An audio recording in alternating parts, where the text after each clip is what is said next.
Assalamualaikum warahmatullahi wabarakatuh. Di sini saya akan menjelaskan tentang Le Corbusier dan termsnya House is a Machine for Living. Di mana Le Corbusier ini adalah seorang arsitek Swiss yang berawal dari seorang seniman. Jadi dulunya beliau bertemu dengan seorang guru dan mengarahkan Pak Le Corbusier itu menjadi seorang arsitek, di mana pembelajarannya ini melalui perjalanan ke Eropa Timur, Turki, Yunani, dan Italia. Nah, tidak lama dari situ kemudian ada tragedi Perang Dunia Pertama. Nah, after Perang Dunia Pertama ini, Le Corbusier menginginkan ada sebuah hunian yang dapat menaungi kebutuhan dari orang-orang yang terkena dampak dari Perang Dunia Pertama. Nah, muncullah Maison Citroën.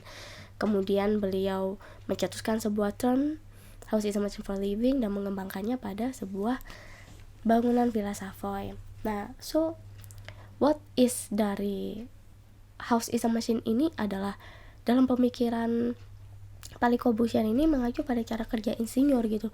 Bagaimana mereka dalam berkreasi sebuah pesawat terbang, mobil, dan mesin lainnya gitu. Jadi kalau misalnya kita pertegas lagi di sini, house itu adalah sebuah tools yang efisien untuk memenuhi kebutuhan hidup. Kemudian mesin ini adalah sebuah metafora arsitektur yang memiliki nilai-nilai standar fungsional. Jadi kalau digabung ini, house is a machine ini merupakan sebuah instrumen yang mengacu pada fungsi-fungsi yang ditetapkan untuk sebuah rumah atau tempat tinggal. Jadi kalau kita lihat lebih detail lagi, house is a machine ini masuk dalam dua kategori analogi, yaitu analogi linguistik dan analogi mechanical, di mana linguistik ini karena adanya penetapan standar-standar dan aturan. Mechanical ini adalah menjelaskan bagaimana arsitektur itu dapat dikembangkan dan terwujud sebagai sistem kerja, khususnya untuk kebutuhan para penghuninya. Nah, untuk mencapai prinsip ini maka harus didorong oleh adanya Schuldu. Nah, Schuldu-nya ini ditekankan di bukunya ini melalui Recover Human Foundation, di mana dia melihat ada typical need, function, emotion, human skill di situ yang kemudian dikombinasikan dengan other phenomena. Dia lihat well-being-nya, health, dan standard comfort-nya di situ. Nah, kemudian dia masukkan ke dalam bangunannya. Tapi bagaimana caranya? How to desainnya Pak Le Corbusier ini? Nah, di sini ditekankan untuk staffingnya ini beliau terinspirasi dari insinyur tadi. Jadi beliau secara pribadi, secara individu ini terinspirasi oleh insinyur pembuat pesawat itu tadi. Nah, prioritasnya di House is a Machine ini adalah untuk meningkatkan sebuah sosial dan economic value. Lah, prosedurnya bagaimana? Nah, di sini prosedur adalah patokan yang sangat penting yang bisa menghasilkan sebuah rancangan yang best gitu. Nah, House is a Machine ini merupakan sebuah poin besar yang kemudian dia di breakdown dan muncul adanya batasan-batasan disiplin.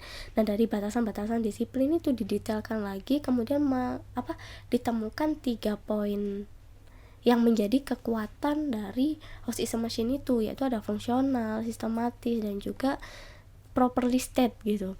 Nah, dari hal besar yang dikerucutkan ini, kita bisa menggolongkan ini menjadi sebuah prosedur induktif. Nah, adanya standar-standar dan kekuatan-kekuatan ini tadi itu masuk di force based concept yang ada di bukunya Plowright. Nah, ini ada generic framework yang akan dibuktikan pada applied buildingnya. Nah, ini yang pertama ada Maison Citroën, di mana ini adalah sebuah rumah yang ditujukan untuk orang-orang yang terkena dampak Perang Dunia Pertama. Nah, untuk konteks culture need-nya ini dia ada 4 pertimbangan, yaitu ada functional, form, cost, dan time. Functional itu bagaimana dia benar-benar bisa menaungi segala kebutuhan human di dalamnya. Kemudian form itu Le Corbusier membayangkan bagaimana sebuah rumah itu dia tanpa ornamen, terlihat simple, modern, dan fungsional. Nah, cost-nya di sini adalah penekanan biaya. Jadi bangunan ini tuh bisa dibangun tidak hanya untuk high society tapi juga low society gitu, dimana di situ akan bisa tercapai sebuah kesejahteraan yang seimbang. Nah, untuk times-nya yang dimaksudkan di sini adalah dia bisa diselesaikan dalam waktu yang singkat, tapi juga dapat digunakan tidak hanya untuk saat itu tapi juga untuk kedepannya masih bisa dipakai. Nah, proposal forms-nya ini ditekankan pada fungsionalnya, pada program ruangnya. Selain itu juga pada bahan bangunannya dia digunakan secara massal. Ini adalah interpretasi dari cost yang affordable. Nah, di sini ada 3 pembagian, yaitu ada public area, kemudian private area, dan yang paling atas adalah semi private area. Dilanjutkan pendetailan pada refine and ensemble system. Di sini Pak Le Corbusier ini merest up bangunannya sehingga dia bisa membebaskan yang pada lantai bawahnya gitu. Jadi dia bisa menambah suasana yang terbuka dan menambah nilai kebebasan gitu yang ada di dalam rumah tersebut gitu. Nah, dia di sini menggunakan mezanin agar bisa mencapai tingkat comfort health melalui cahaya yang diinginkan dan dibutuhkan pada setiap ruangannya. So, di sini Pak Le Corbusier mendapatkan 5 poin arsitektur, yaitu ada pilotis, yaitu kolom-kolom beton yang dibebaskan dari adanya dinding-dinding sehingga dia bisa menciptakan sebuah open floor plan. Kemudian ada long horizontal windows, ada free facade, kita bisa lihat di situ tidak ada ornamen sama sekali. Kemudian yang paling atas ada roof garden. Rasanya kayak seperti kurang mantap ya kalau kita tidak membahas tentang Villa Savoy gitu di bangunan Le Corbusier ini. Nah, di sini kita akan membahas secara singkat tentang Villa Savoy ini. Arsiteknya ini adalah Le Corbusier yang kolaborasi dengan Pierre Jeanneret, di mana ini adalah merupakan request dan permintaan dari Pierre dan Eugenie Savoy.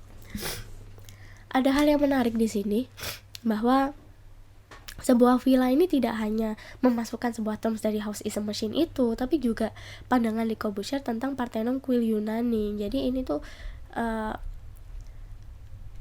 pandangannya dia saat dia jalan-jalan ke sana itu dimasukkan dalam sebuah konteks culture needs-nya. Nah, identify force-nya di sini adalah as client wish gitu. Untuk utamanya adalah as client wish gitu, yang dimana ini ditekankan pada sebuah fungsional dari open plan dan free space serta adanya program mobilitas antar ruang gitu. Nah, penekanannya ini juga ditekankan pada sebuah bentukan geometris yang murni dan ada nilai yang tersembunyi gitu di dalam sebuah Villa Savoy ini. Nah, di sini purpose forms-nya dia mengembangkan dari 5 poin arsitektur ini, ada car in mind, kemudian dia ada mengubah rasa dari sebuah hunian itu melalui ruang spasial dan lighting-nya. Nah, pada Villa Savoy ini Le Corbusier seperti memberikan sebuah interpretasi ulang dari sebuah kuil Yunani yang dimaksudkan untuk sebuah arsitektur yang bertingkat di mana ada hierarki gitu pada setiap tingkatannya. Nah, pada lantai 1 ini merupakan level untuk mobil dan pintu masuk. Level 2 ini merupakan sesuatu yang ditopang oleh kolom-kolom gitu, seperti sebuah entablatur yang berisi ruang tamu dan ruang-ruang dengan jendela horizontal yang sangat panjang. Dan kemudian yang paling atas ini adalah solarium. Dia sejenis pendimen candi gitu yang ada di paling atas. Ini merupakan level di mana penghuni bisa dekat dengan Tuhan, dengan langit, dengan matahari, dan kita bisa sebut juga dia bisa melihat alam luas gitu. Nah, kemudian selanjutnya ini adalah detail-detail yang ada pada Villa Savoy, di mana pada level pertama ini ada sebuah gerak mobilitas yang merupakan interpretasi dari sebuah setir mobil, di mana ketika mobil masuk maka akan dibelokkan sesuai setir mobilnya sehingga bisa mencapai ke lobby dan langsung masuk ke garage-nya. Nah, kemudian di lantai middle ini akan dipertemukan dengan sebuah living room yang terbuka sehingga dapat melihat langit dan sebuah bias cahaya matahari gitu. Perjalanan Villa Savoy ini berlanjut menuju lantai yang paling atas menggunakan ramp, di mana di sini terdapat solarium. Nah, di sini adalah tempat untuk berserah diri sepenuhnya karena di sini benar-benar tidak ada naungan dan langsung bertemu dengan langit, matahari, dan juga lingkungan sekitarnya. Kita bisa melihat lingkungan sekitarnya. Nah, proposalnya di sini, Villa Savoy ini merupakan penggabungan dari 5 poin arsitektur tadi dengan sebuah pemikiran Le Corbusier mengenai interpretasi dari kuil Yunani.